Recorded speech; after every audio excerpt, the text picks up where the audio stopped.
आखिर power star ने ज्योति सिंह को अपने पास बुला ही लिया, तो क्या खबर की जानकारी जानेंगे इसी वीडियो में। उससे पहले आप चैनल पे नए हैं तो चैनल को सब्सक्राइब और वीडियो कर देना। चलते खबर की ओर। तो आप लोग को बता दें भाई लोग, पावर स्टार का 5 जनवरी का था बर्थडे। उसी जनवरी में आए थे ज्योति सिंह के पिताजी और वह फूट फूट कर रोए थे पावर स्टार पर। बोले, बेटा मेरी बेटी को ठुकराओ मत, मेरी बेटी बहुत अच्छी है, कहाँ जाएगी।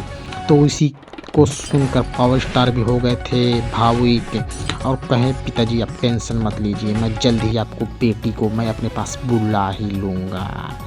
तो पावर स्टार और ज्योति सिंह जल्द ही फिर से करेंगे कोर्ट मैरिज शादी और पावर स्टार और ज्योति सिंह को अपने पास बुला ही लेंगे। इस खबर को सुनकर इनके पिताजी हो गए हैं बहुत खुश, लगे हैं नाचने कूदने।